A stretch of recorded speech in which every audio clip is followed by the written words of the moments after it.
Começa agora, Crescendo na Fé. Mais um programa que te faz crescer no conhecimento da Palavra de Deus. Unidade FM.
E tá todo mundo dizendo que tá sem som, Cláudio. Eu queria que você ligasse aí o som pro YouTube.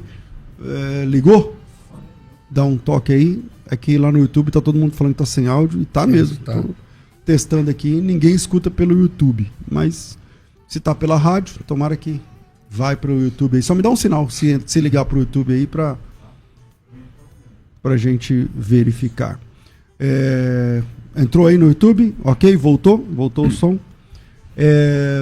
Hoje é o Dia Mundial dos Apologistas, né? Então já salva aí, dia 20 de maio, passa a ser o Dia Intermunicipal, Internacional, Interplanetário, Intergaláctico dos Apologistas. Por quê? Porque eu não marquei com ninguém, eu convidei o pastor João Flávio, fora da terça-feira, que já é o pastor Paulo. Aí chegou aqui o Paulo Henrique, o Joaquim de Andrade, o Auro Vieira, pastor Auro Vieira, além do pastor Paulo Sérgio, doutor Helder, o pastor Aleph Lopes, o pastor João Flávio, tá todo mundo aqui hoje, olha que maravilha. Então vamos começar aqui. Pastor Paulo, bem-vindo sempre aqui. Prazer, pastor César, poder estar hoje aqui com a mesa recheada, mesa cheia aqui. Louvamos a Deus pela oportunidade que temos de estarmos todos juntos aqui nessa tarde para glorificar o nome do Senhor e discutir aí sobre questões com relação à defesa da fé e o crescimento da fé. Um prazerzão estar com vocês aqui hoje. Pastor Joaquim de Andrade, bem-vindo sempre. Obrigado, pastor César. Obrigado, pastor Paulo, por estar aqui do seu lado, pastor João Flávio, pastor Estorcheiro e todos os que estão aí sintonizados na Rádio Unidade FM. Com a gente aqui também, Dr. Helder Kanashiro, bem-vindo. Boa tarde, pastor César, é um prazer estar aqui. Eu que sou da menor tribo, da menor família, de dois só, e tô atrás da árvore, ainda por cima ainda. Mas é um prazerzão estar aqui com os irmãos. O nome errado, Kanashiro, não é Estorcheiro. Mas você está errado o nome dele. Mas você está perdoado.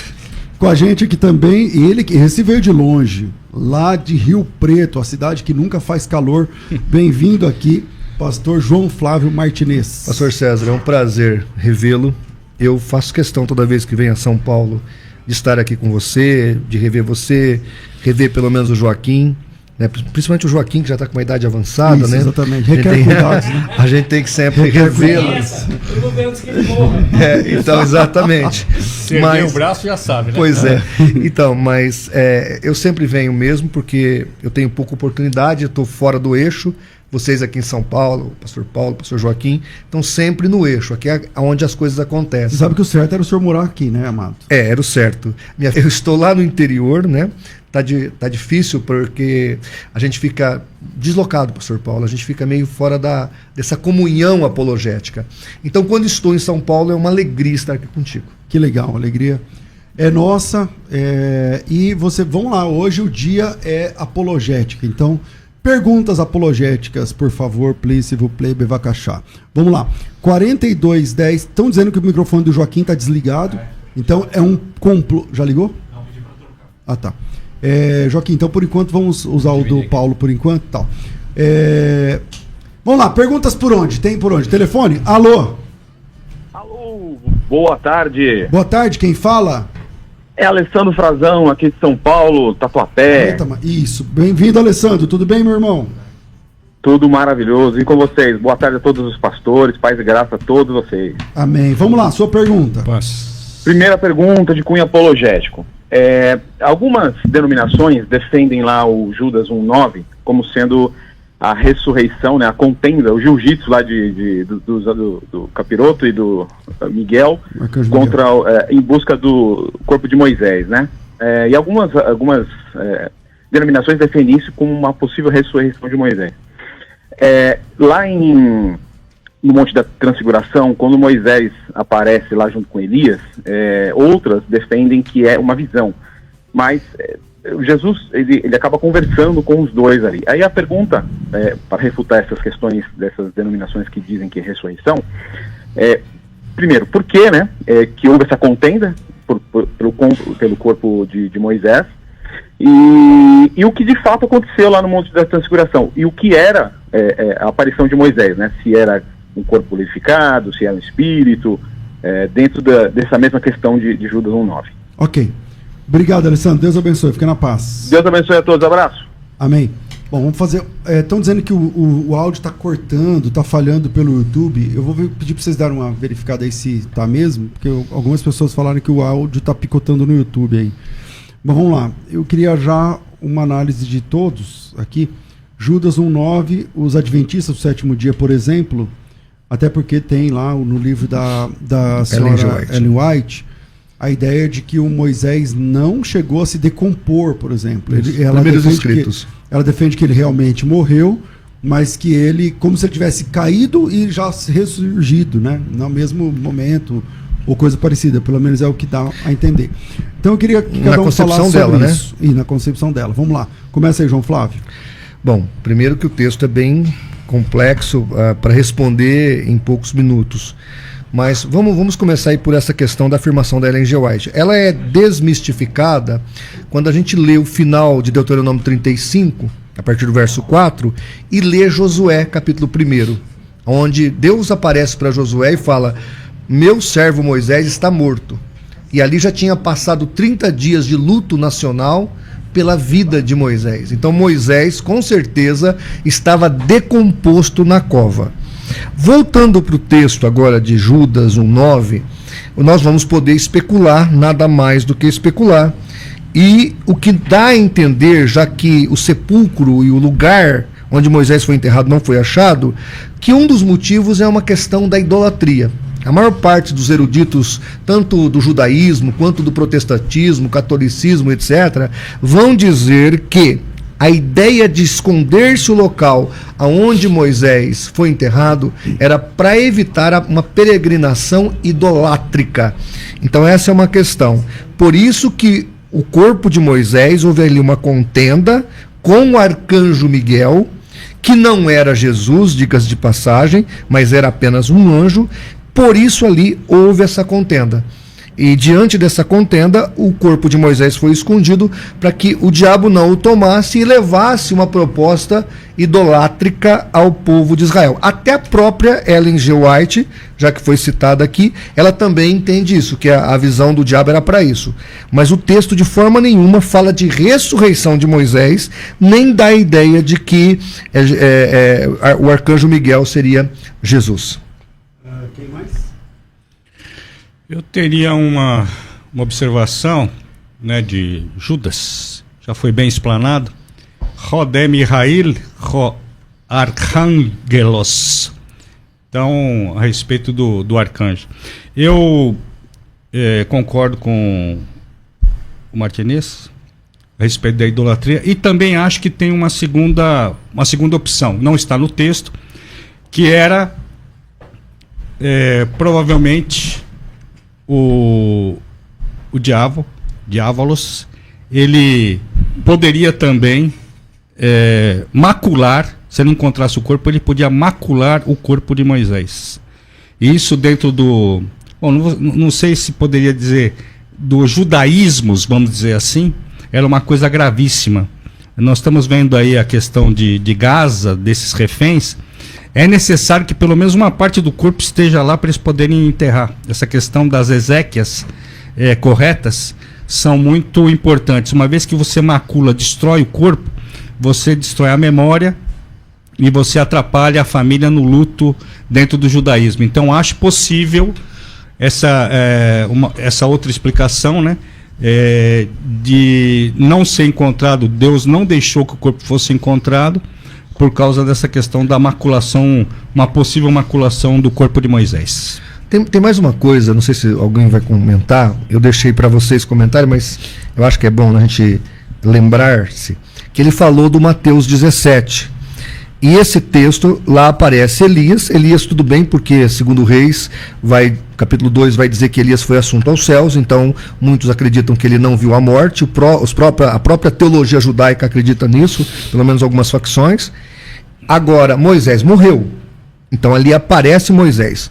Os espíritas kardecistas tentam argumentar que ali é uma sessão mediúnica, o que de fato não é, porque Moisés e Elias não transmitiu mais nenhuma informação para os que estavam ali no pé do monte. Mas aqui tem uma informação muito precisa. No livro dos Espíritos tem uma doutrina chamada perispírito. Nessa doutrina do perispírito, vamos imaginar que o pastor Joaquim, já que foi citado aqui agora há pouco, que já está com uma idade bastante avançada, vem a óbito, faleceu o pastor Joaquim.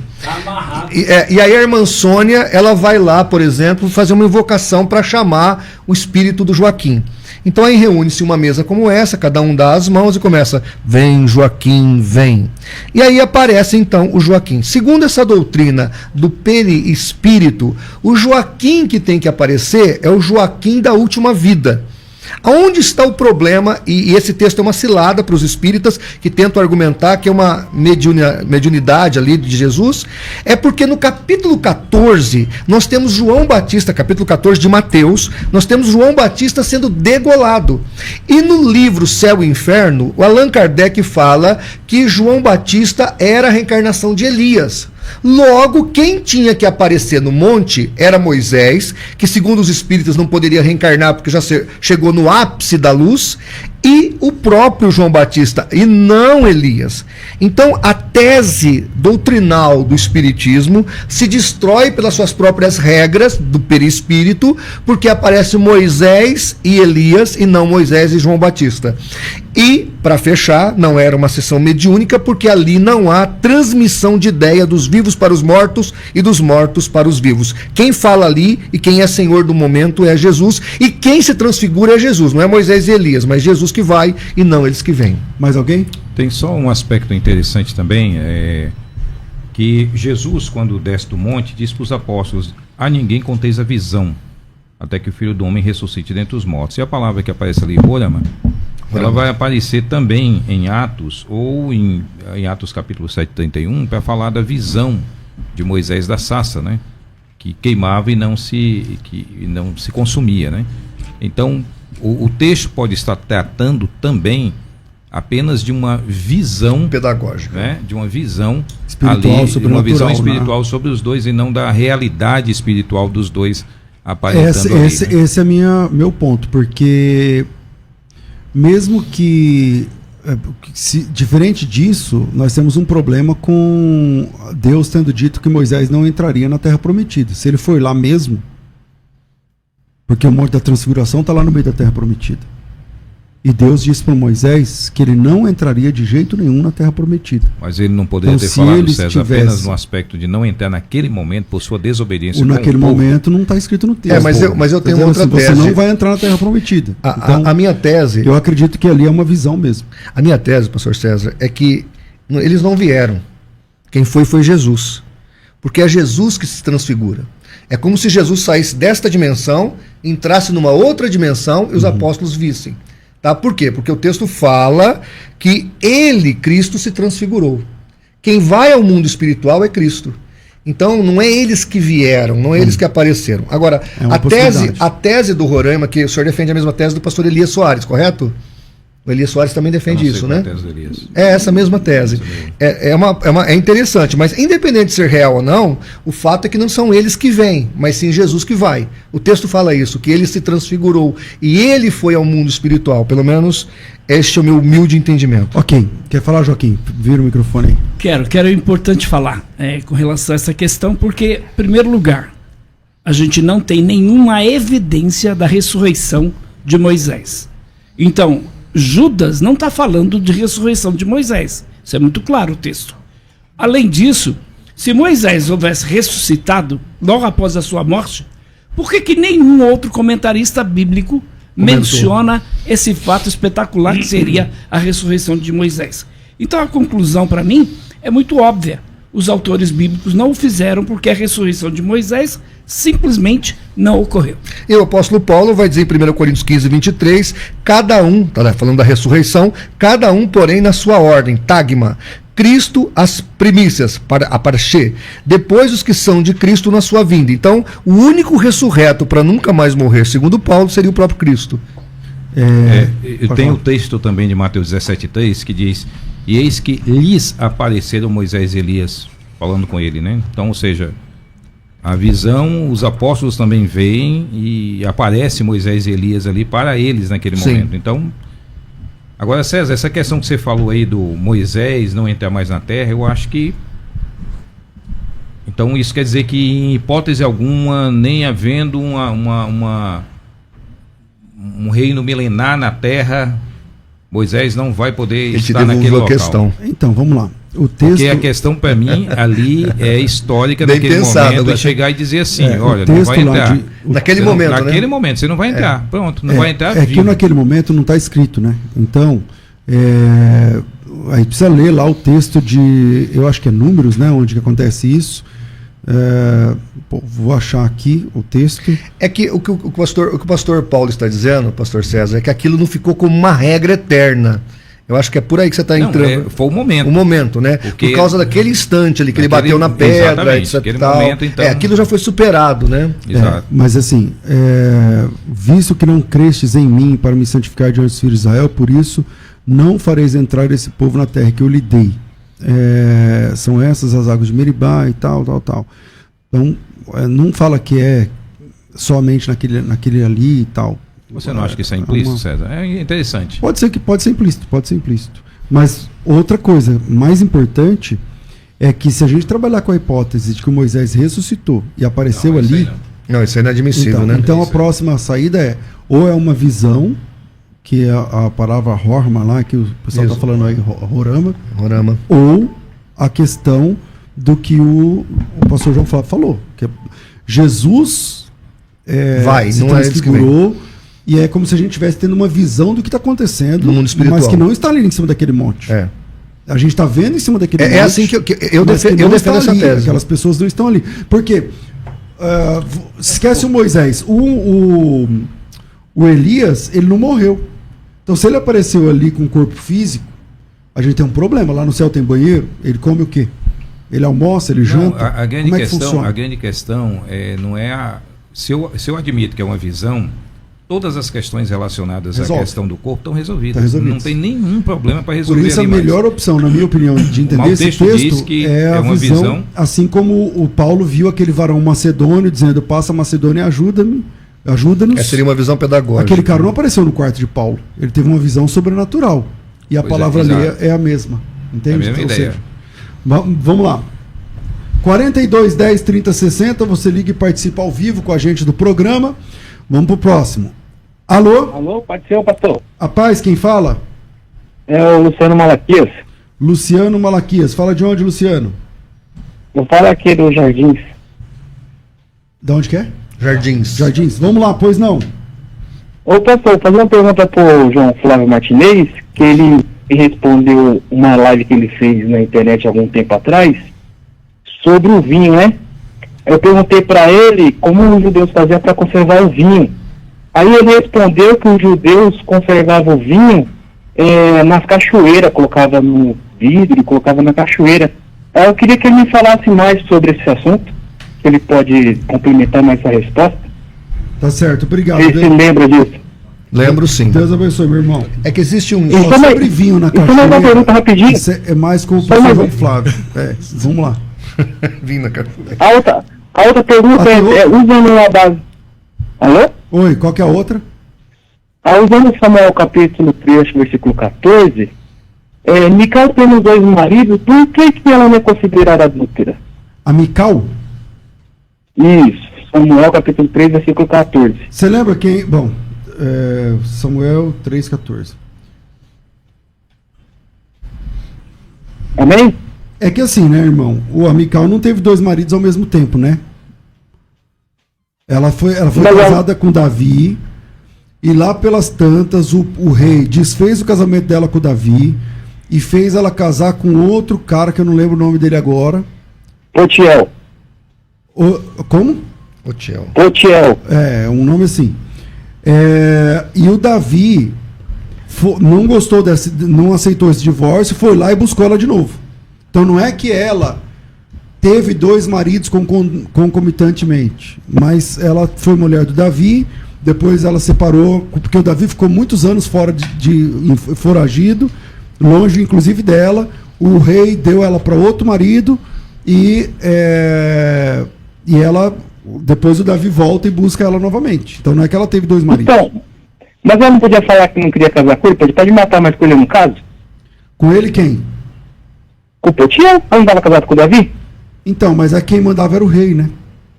Foi o rei que então, mandava. Mas essa balança não pode ser usada também para Betseba? Então, mas vamos lá. Quantas mulheres o Davi tinha? Na época lá que ele mandou pegar a Mical? Acho que ele tinha mais umas 2, eu acho. Então, e ele não é adúltero, só serve pra ela. Entendeu? Então, é que eu não tô querendo colocar o Davi na história, sim, comparando o Mical com o Betseba, porque assim, uma pôde e outra não. Tá bom, vamos trabalhar a sua questão. Obrigado, meu irmão. Deus abençoe. Amém, rapaz. Tem uma resposta. Não, tem um especialista, um sommelier aqui na mesa, que é especialista em vinho na cachoeira. Exatamente. Por favor. Então, por exemplo, como é que... Na cachoeira. O vinho na cachoeira, como é que funciona, pastor João Flávio? Vocês não valem nada, mas eu gosto de vocês, viu? Vocês não valem nada, mas eu gosto de vocês. Exatamente. Sommelier com macumbaria. Vamos lá. Esse estudo está aqui comigo. Quem quiser me chamar no meu WhatsApp, é o 17988178448. Pode me chamar no meu WhatsApp que eu mando os estudos sobre vinho. Como eu sou um ex-alcoólatra, então eu estudo bastante esse assunto, porque é um assunto complexo e controvertido, ainda mais envolvendo as escrituras. Mas deixa eu explicar. O que está na Bíblia Pentecostal, o estudo é o seguinte: quando o judeu queria manter, os povos antigos queriam manter o vinho sem muita fermentação, sem fermentar, eles pegavam o suco de uva, amarrava no tonel e jogava dentro do rio, no fundo do rio, e amarrava numa pedra, num tronco, deixava ele lá nas profundezas. Aquilo ali é uma espécie de geladeira natural que eles usavam. Isso está naquele livro da editora Vida, Usos e Costumes. Se você pegar aquele livro, também está lá. Além na Bíblia Pentecostal. Então não estou inventando nada. Com relação à fermentação do vinho, aí nós podemos discutir, teríamos que fazer um programa, você pode até fazer um debate sobre essa questão, mas eu quero recomendar um livro que eu acho que vai esclarecer o assunto para todo mundo, para quem acha que beber socialmente não é pecado, ou para quem não acha. Comprem o livro, que é um best-seller de romance. Embora o livro seja um romance, o que está no livro é documento, porque o Taylor Caldwell fez uma pesquisa histórica e também bibliográfica do mundo antigo, que é a biografia apócrifa do Lucas, médico de homens e de almas. Médico de homens e de alma, editora Record, Taylor Caldwell. Nesse livro que eu li, tive o privilégio de lê-lo, ele vai mostrar como era o mundo antigo, Roma, o mundo judaico, com relação à bebida. Então, só por isso você vai mudar a sua cosmovisão da questão da bebida. Não era uma coisa acessível. A bebida não era uma coisa fácil.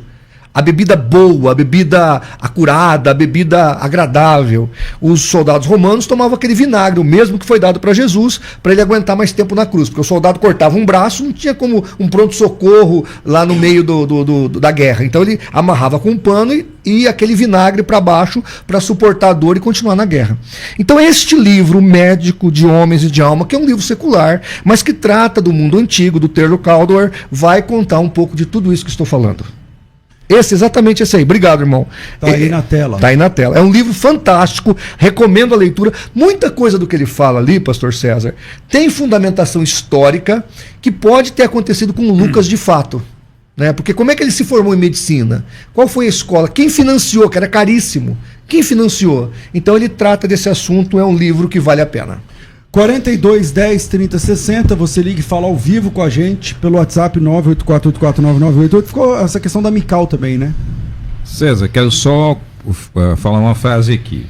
Poligamia não era adultério. Adultério é adultério, poligamia era poligamia. Eu acho que o que ele quer saber do caso da Betseba. Mas qualquer caso de poligamia que foi retratado apenas como poligamia não poderia ser tratado como adultério. Tinha lei. Tinha regras. Tinha as regras. Não, mas ele quer saber por que o Davi adulterou. Deus, quando se revelou dentro daquela sociedade, é uma sociedade polígama. Poligamia existe em todos os povos da antiguidade. E ele não está tratando. Existia lei para adultério. Existia permissão para poligamia também.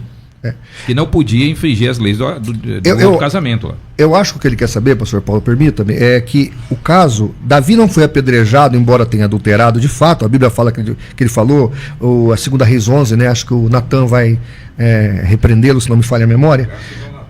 Isso. Então o que aconteceu? Por que o Davi não foi apedrejado? É porque ele era rei? Porque tinha uma cláusula de exceção para o Davi? Não, é porque ele não foi pego no ato. Porque a lei levítica, a lei de Moisés, dizia que apedrejamento só poderia acontecer se o casal, diferente lá de João, quando pegaram sua mulher, se o casal fosse pego no ato de adultério, então levava-se para as autoridades e apedrejava em praça pública o casal. No caso de Davi, ele fez tudo escondidinho, então não deu para pegá-lo. Por isso que ele não foi condenado por adultério e apedrejado. Acho que é isso que ele quer saber. Mais alguém? Vamos lá, tem o WhatsApp, né? Então solta aí. Tudo bom? Meu nome é Danilo. Eu gostaria de saber a respeito do que o senhor acha sobre salvação e reino. Que eu ouvi algumas pessoas dizerem que salvação é uma coisa e reino é outra. Que nem todos os salvos vão reinar, mas todos os que reinarão serão salvos. E é essa distinção de que uma pessoa que não teve obras, ela não reina, mas ela está salva, entendeu? E que é essa diferença entre salvos e aqueles que vão reinar. Poderia me tirar essa dúvida? Quem vai? Vai, Joaquim. Eu acho que essa pergunta é mais porque, assim, dentro da estrutura pré-tribulacionista, tem pessoas que são salvas depois da volta de Cristo. E segundo os irmãos, esses não fazem parte da igreja. Não é a igreja. Então, não tem galardão, não vai... Porque na estrutura pré-tribulacionista, o bema acontece enquanto está acontecendo a grande tribulação, concomitantemente. Enquanto a igreja está aqui, enquanto a grande tribulação está acontecendo aqui na terra, lá no céu, em algum lugar, está acontecendo as bodas do Cordeiro. Ou seja, o galardão está sendo dado, não sei o que e tal. E aí haverão salvos, obviamente, aqui na terra, mas essas pessoas são salvas meio que sem galardão, ou são salvas, mas que não... meio que não é exatamente o mesmo povo, né, Joaquim? Não sei como é que funciona para o pré. Então, como vai ser um só rebanho e um só pastor? Então, isso não dá margem para a gente entender dessa forma, né? Se eles não vão reinar, porque, na realidade, todos reinaremos com Cristo. Então, tanto a igreja... Mas então esse pessoal que está aqui sofrendo é a igreja também? De certa forma, sim. Então a igreja passa pela grande tribulação. Não, eles não fazem parte da igreja que vai ser arrebatada. Porque, na realidade, esse povo que vai ser pregado o evangelho no período da grande tribulação, e eles vão aceitar, não vão aceitar a marca da besta, né? E a gente tem os 144 mil, são salvos, juntamente com as duas testemunhas, são salvos. Que podia contar. E eles vão para onde, então, se eles não vão reinar com Cristo? Então, esse é um problema no pré, né? Na verdade. Então, não, eu não vejo um problema aí, porque na realidade... Não, eles são igreja? Na realidade, eles não vão fazer parte do corpo de Cristo? Então essa é a questão. Eles não vão fazer sim. parte digamos, dos salvos? É que assim, eles vão para onde se eles não forem salvos? Então, aqui no dispensacionalismo, eu vou falar a partir dos debates que eu mesmo participei, debatendo, como debatedor. Aí eu pergunto assim, essas pessoas são igreja? Eles dizem, não é igreja. Não é igreja, não pode ser igreja. E aí o Juliano Fraga falou isso, o Ivan falou isso, eu falo isso. Você fala isso, mas a maioria dos pré-tribulacionistas fala isso. Então, porque assim, se você falar assim, é a igreja, igual você está dizendo, não, é a igreja. Não é a igreja que vai ser arrebatada. Então, mas é a igreja. Ao tocar da trombeta. É a igreja, não é? Então, se é a igreja, então a igreja passa pela grande tribulação. É que o Vimalgo explica, lembra que eu falei para você que eu sou seguidor lá do Vimalgo, da linha do Vimalgo? O Vimalgo explica que tem a igreja gloriosa, a igreja vencedora e a igreja não vencedora. E estes crentes que se converterão após o arrebatamento são os não vencedores, os que não terão galardoamento. Tá? São os salvos como aquele que se salvou pelo fogo. Essa é a tese. E vão reinar com Cristo. Depois, né? Sim, não, no final depois. vão estar todos juntos. O reino com Cristo é só depois da grande tribulação. Exatamente isso. Exatamente isso. Paulo, doutor Helder. A questão do corpo de Cristo, se alguém se converte, em qualquer época que seja, pessoal, não tem outro grupo, não existe mais outro grupo, assim como para o cara ser salvo. Tem que ser igreja, né? Ou se o cara fosse ser salvo dentro de um grupo, vamos dizer, dentro de um grupo corporativo, ele teria que se tornar judeu, César. Entende? Para ele entender sobre Deus, ele tinha que ir lá.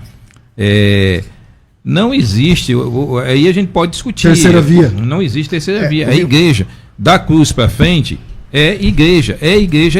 Agora a gente pode discutir se converteu à igreja. Em que momento se converteu à igreja, entende? Não, mas é que o que o Vimalgo fala, pastor Paulo, é que existe a igreja gloriosa e a que não receberá galardoamento. Isso está na Bíblia. Não, o fato de nós termos... Paulo fala do galardão, não sei se é 2 de Coríntios 3 ou 1 de Coríntios 3, ele fala que tem pessoas que se salvarão com galardão e tem pessoas que se salvarão sem galardão. Mas todos estarão no mesmo lugar. Exemplo, sim, lá na frente. Então, por exemplo, o ladrão na cruz. O ladrão na cruz foi salvo, sem galardoamento. Não, eu entendi, mas vamos lá.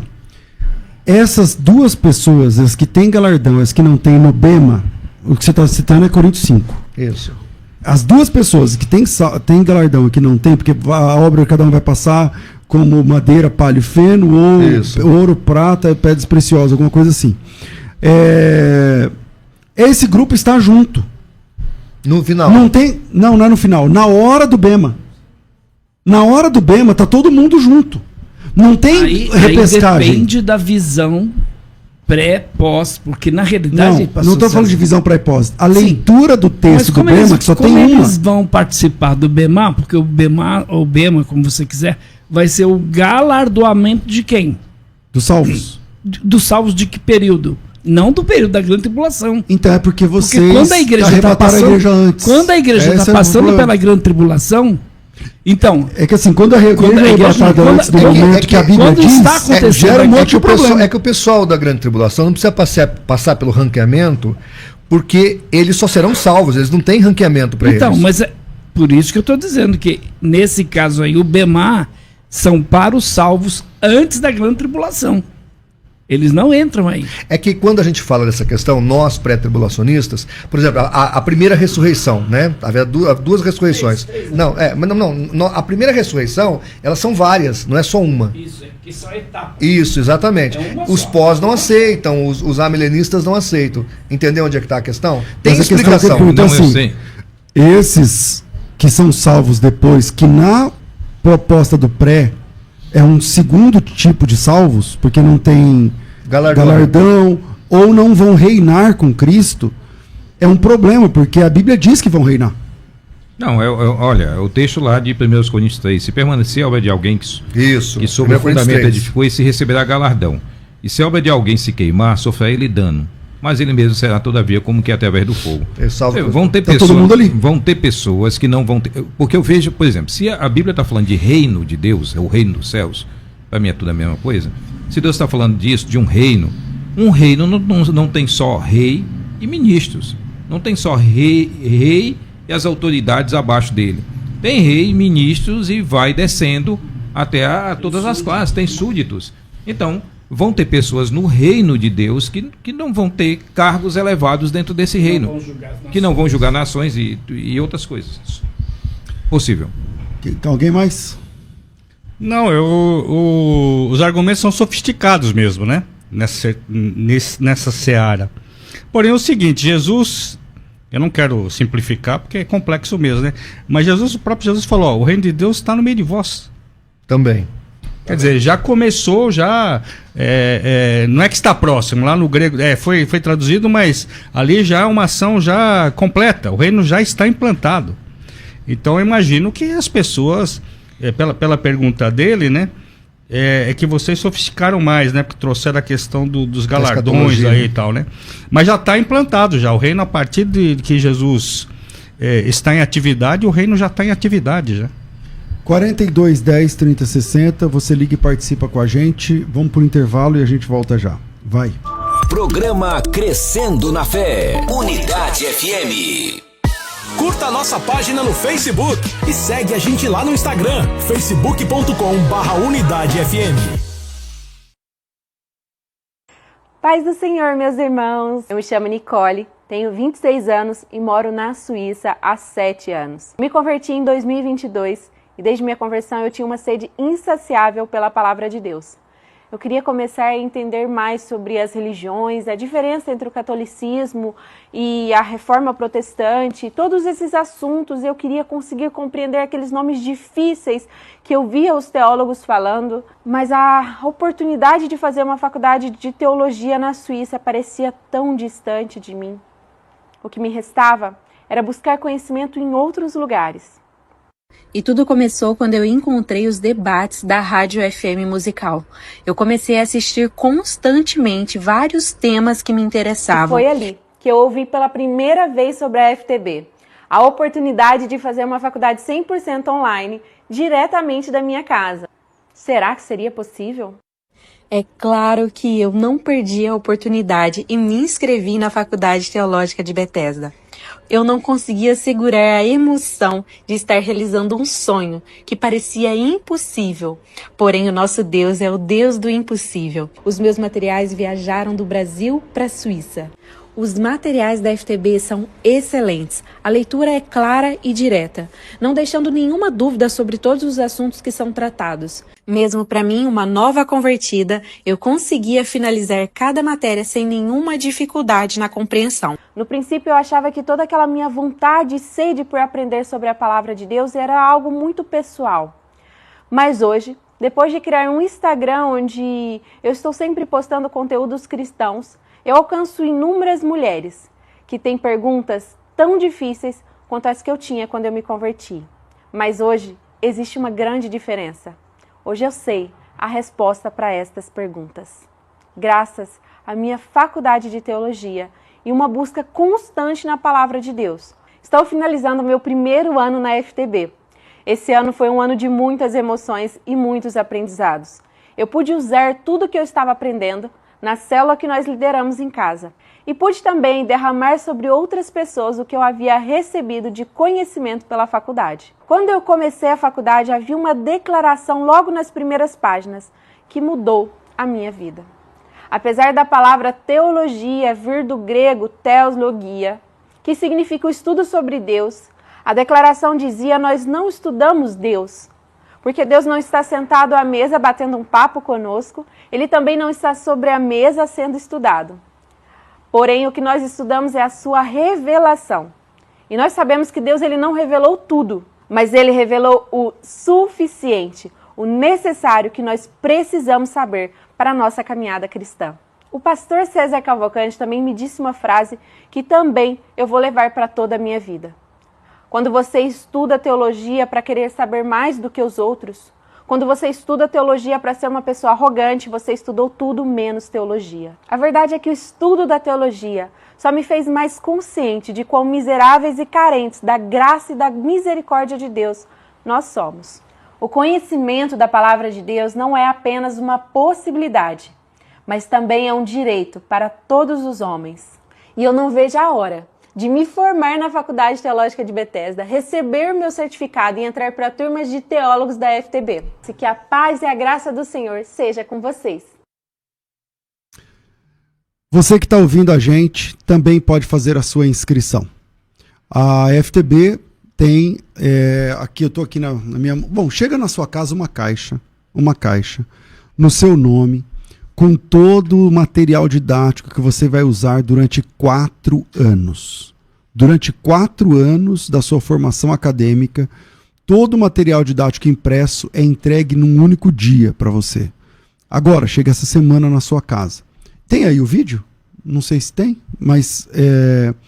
E você tem todo esse material que no final do curso vira uma enciclopédia teológica na sua estante, à sua disposição. Você tem o material do fundamental, você tem o material do intermediário, você tem o material do avançado. São 56 disciplinas. 56 disciplinas. Agora, quanto você paga por tudo isso? R$ 149. Parece piada, né? R$149. E tem mais. O curso dura 4 anos, mas você paga... São 8 semestres, mas você paga apenas 2 semestres. O curso tem 8 semestres, você paga 2. O resto não tem que pagar mais nada. O valor é R$149. Os 10 primeiros matriculados ganham a imersão em hebraico, então de quebra você vai aprender hebraico também. E se você preferir ir devagarinho, você pode fazer a inscrição só no curso fundamental. Então o valor cai para R$75, não compensa, tá? Se você pode, pega o de 149 mesmo, porque depois que você terminar esse, você tem que comprar o do meio, para depois comprar o outro, no fim vai ficar mais caro. Mas se é a sua possibilidade agora, ou se a sua intenção é só ter o nível fundamental, o valor é R$75. R$75 para o fundamental e R$149 para o curso completo, com toda a formação, credencial de aluno dá desconto no cinema, audiobook, isso é uma novidade, que por enquanto é assim, a FTB lança a moda e depois as pessoas vêm atrás. Hoje, só na FTB tem audiobook. O que é audiobook? A matéria escrita, você pode ouvi-la.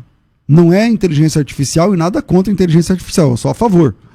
Mas não é locução profissional. Então você está fazendo academia, você está andando de bicicleta, você está no ônibus, no metrô, na condução, você é motorista de aplicativo, você está no seu carro dirigindo, ou está no tempo esperando, você é taxista, sei lá. Você aperta o play e você ouve o material didático. Tem gente que lê ouvindo, porque aí fixa mais ainda mais rápido, tá? Então são recursos da FTB. A FTB é a única que tem o audiobook. Também a única que tem a mentoria teológica, também a única que tem tutoria toda semana. Enfim, é única em vários aspectos. A credencial de aluno dá desconto até no cinema e você paga só R$149 por tudo que eu estou falando. Você vai estudar 8 semestres pagando apenas 2. Para isso, é só me chamar. O link está aqui disponível na descrição desse vídeo, ou para você que está só pelo rádio, é só chamar pelo 011 aqui em São Paulo, 97511-3385. 011 97511 3385. Pensou Teologia, pensou FTB. Programa Crescendo na Fé. Unidade FM. Estamos de volta com o programa Crescendo na Fé. Meu Deus, já está terminando o horário. Vai, solta mais um, pelo amor de Deus. Alô? Boa tarde, graças a Deus, pastor César. Graças a Deus aos demais irmãos aí da mesa. Rapaz, quem fala? Oi, aqui é o Diego. É o Diego de São Miguel Paulista, Jardim do VP. Vizinho aí da igreja, pastor Joaquim Pastoreio. Ah, legal, maravilha. No Jardim do VP. Pois não, Diego, manda aí sua pergunta. Sim, eu vou mandar aqui rápido aqui, que está no final do programa. Ontem eu liguei, fiz 2 perguntas, a última não deu tempo de ser respondida. Era sobre Mateus capítulo 10, que Jesus envia os discípulos para as cidades, e no verso 23 ele diz que eles não terminariam de percorrer a cidade antes que viesse o Filho do Homem. Essa é a minha dúvida. E eles terminaram de... Jesus estava falando da sua segunda vinda, porque eles terminaram ali a missão e voltaram e tiveram com Jesus, né, ali em carne, sem antes de Jesus voltar na sua vinda. Era sobre como encaixar esse versículo aí, como explicá-lo, aliás. Maravilha. Vamos lá. Obrigado, meu irmão. Deus abençoe. Vocês entenderam aí a pergunta? Ele fala assim, não terminarei de percorrer todas as cidades até que venha tal. E aí? Começa aí, Paulo. De fato, os discípulos ali não percorreram todas as cidades porque veio grande perseguição. Uma grande perseguição. Nós só poderíamos entender esse texto quando podem vos perseguirem numa cidade, fugir para outra, porque em verdade vos digo que não acabei de percorrer a cidade até que venha. Ou seja, como eu poderia dizer, isso não seria algo imediato. Não seria uma evangelização imediata em toda a terra para que Cristo viesse logo. Mas que isso ainda durar algum tempo até que depois desse trabalho evangelístico, depois de alcançar tudo isso, Cristo viria, ou seja, eles conheceriam acerca de Cristo. Maravilha. Tem mais ouvinte, 42 10 30 60, você liga e fala ao vivo com a gente no programa. Tem? Temos que esperar isso? Vamos aguardando. Alô? Bom, vamos para mais uma tentativa de alô, né? Alô? Ninguém quer falar com a gente. Pastor João Flávio, como é que é o pessoal que quer conhecer mais o CACP? Como é que funciona o trabalho do CACP? Pastor César, nós estamos na internet no www.cacp.app.br. Nós também temos um aplicativo, tá? Então quem quiser saber mais informação de apologética tá lá. O canal, Pastor Paulo, tem aproximadamente 40 mil artigos. Tem muito artigo, tem muito material lá. É um portal de apologética com bastante conteúdo. Só do pastor Natanael Rinaldi eu devo ter quase 3, 4 mil artigos. Só do saudoso pastor Natanael Rinaldi. Que legal. Então, quem quiser informações apologéticas, www.cacp.app.br. Maravilha. E tem algum trabalho hoje em dia sendo realizado? Curso, seminário, alguma coisa? Nós temos o curso presencial lá do CACP, que mas lá em Rio Preto, né? Aquele curso que você sabe que você me ajudou a fazê-lo, montá-lo, né? Mas é um curso presencial só. Quando alguém me liga pedindo cursos online, eu mando para Bethesda. Tenho mandado bastante gente. Você desenvolve um curso de apologética, Varão? Do CACP? Nós já tínhamos aí, depois acabamos parando. Quando a gente tinha, lembra quando a gente tinha o prédio, que eu fechei o prédio em 2015? Lembro. Nós tínhamos lá a turma de sexta-feira era apologética. E de segunda a quinta, nós tínhamos o bacharel. E de sábado nós tínhamos o curso básico, o basilar. Mas como a gente, em 2015, a gente parou com as atividades, aí hoje só sobrou o curso básico de teologia, que você sabe qual é, que você me ajudou naquele processo. Mas tirando isso, a gente não tem feito. Agora, com o site e também com o canal do YouTube, nós temos feito playlists, temos promovido ali cursos para o pessoal. Mas quando alguém pede, eu quero um diploma, eu quero fazer, eu mando para você. Às vezes eu mando para o Jamerson, mas o Jamerson é presencial, né? E você tem o online, eu tenho encaminhado para você. Muito aluno que você tem aí, é um prazer encaminhar para a Bethesda, para o aluno ficar bem preparado. Mas eu quero de novo te encorajar a ter um curso online de apologética. Tá bom. Um curso online de apologética. Vai pensando nisso aí, não é não? Paulo, seus livros, quem quiser. Meus livros tem aí o Manual de Respostas Bíblicas, que é um livro sobre perguntas gerais, né? Muitas perguntas que saem aqui, perguntas na parte de teologia, de história, enfim. Então, perguntas sobre questões atuais, sobre formação da Bíblia, sobre homossexualidade, sobre supostas vidas em outros planetas e respostas sobre isso. Manual de Respostas Bíblicas é esse livro com mais de 460 páginas. Tem também os 7 mitos do Adventismo, que é um livro onde eu trato as questões do Adventismo através de um viés também histórico e documental, analisando algumas questões, principalmente as grandes contradições de Ellen Goldwhite e algumas questões teológicas também. E o Manual de Respostas, Manual Jovem de Aplicação Pessoal, que é um livro para jovens a partir dos 14 anos, dividido em 8 capítulos para facilitar o aprendizado numa linguagem que possa ajudá-lo a entender e resolver os seus problemas através das escrituras e através do conhecimento desse material. Tem também o canal Apologia com P. Vai lá, se inscreve, né? O César tem incentivado aqui, quando a gente está aqui, o César diz, vai lá, se inscreve. Canal Apologia com P. Tem um vídeo interessante, César. Você perguntou, e qual o vídeo interessante lá? Fala aí. Eu fiz um vídeo sobre lá a palavra bará. Por que não tem nada a ver dizer que bará, sempre o protagonista é Deus, o sujeito, né, do verbo sempre é Deus ali, e também dizer que bará é criação do nada. Tá certo? Isso também é um equívoco. Então fiz lá um vídeo sobre isso. E o doutor Helder Kanashiro aqui assinou embaixo. Eu vou assistir. Se você falar que não assinou, você vai apanhar. Como a turma diz, bora caçar encrenca, né? Pastor Joaquim de Andrade, o que o senhor quer divulgar?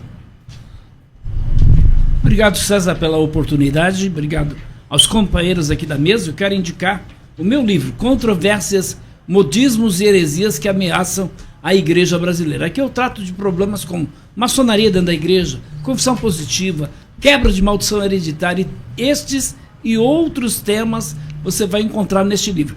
Para os ouvintes aqui da Unidade FM, o livro custa R$80. Se você falar que ouviu o programa, R$50. E te mando de graça pelo correio, tá bom?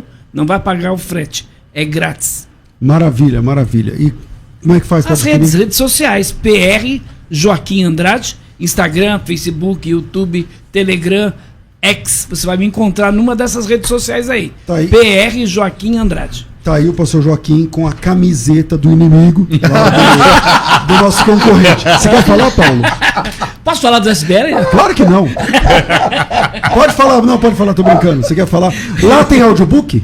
Não tem audiobook. Lá tem mentoria. Não tem mentoria. Então cala a boca, Joaquim. Cala a boca. Isso é apoio ao contrário. Não é aquela FTB, né? Mas tudo bem.